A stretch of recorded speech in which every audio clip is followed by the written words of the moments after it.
Hi குட்டீஸ், எல்லோரும் ஹாப்பியாக இருக்கீங்க. ஆமாம், இன்றைக்கி பிபிஎஸோட 2வது நாள்.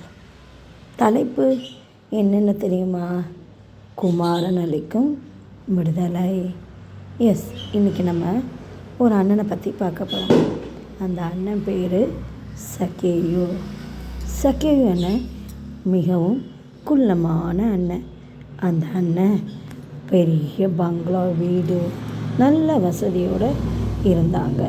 அந்த அண்ணன் என்ன வேலை பார்த்தாங்க தெரியுமா? அரசாங்கத்துக்கு வரி பிடிச்சு கொடுக்குற வேலை பார்த்துக்கிட்டு இருந்தாங்க. ஒரு நாள் இந்த அண்ணன் வரி பிரித்து கொடுத்துக்கிட்டு இருக்கப்ப ஒரு அண்ணன் பேசிக்கிட்டு இருக்காங்க. நம்ம ஊருக்கு ஏசு வராங்களாம். ஏசு ரொம்ப நல்லவங்களாம், எல்லார்கிட்டேயும் ரொம்ப அன்பாக இருப்பாங்களாம், எல்லாருக்கும் அவரை ரொம்ப பிடிக்குமா அப்படின்ட்டு அந்த அண்ணன் பேசிக்கிட்டு இருந்ததை சக்கேயு கேட்டுக்கிட்டு இருந்தாங்க.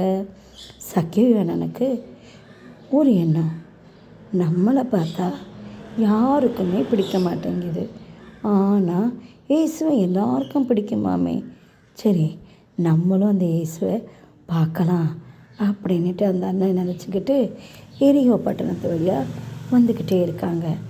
அப்போது ஆப்போசிட்டில் ஜீசஸ் வந்துக்கிட்டே இருக்காங்க.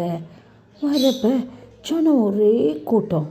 அந்த கூட்டத்துக்குள்ளே சக்கேயு அண்ணனால் இயேசுவை பார்க்க முடியலை. ஏன்னா சக்கேயு அண்ணன் ரொம்ப குள்ளம் இல்லை. அப்போது அந்த அண்ணன் சுற்றி பார்க்குறாங்க. அங்கே ஒரு காட்டத்தி மரம் இருக்குது.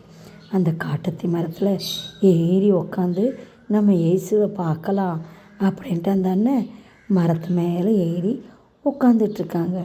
ஏசு கிறிஸ்து அந்த வழியாக வந்துக்கிட்டே இருந்து அண்ணா வந்து பார்த்து, சக்கேயு கீழே இறங்கி வா, இன்றைக்கி நான் உன் வீட்டில் தங்க போகிறேன் அப்படின்னு சொன்னதும் சக்கேயு என்ன சட்டுன்னு இறங்கி பட்டுன்னு ஏசு முன்னாடி வந்து நின்னாங்க.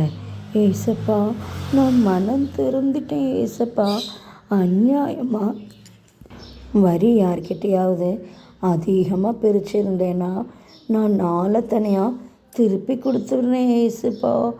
அப்போ ஏழையாக இருக்கிறவங்களுக்கு என் ஆஸ்தியில் பாதி அவங்களுக்கு உதவி செய்கிறேன் ஏசப்பா அப்படின்ட்டு சக்கேயு சொன்னதும் ஏசு கிறிஸ்து சொன்னாங்க, இன்றைக்கு இந்த வீட்டுக்கு ரட்சிப்பு வந்தது அப்படின்னு சொன்னதும் பக்கத்தில் இருக்கிறவங்கெல்லாம் முறுமுறுக்க ஆரம்பித்தாங்க.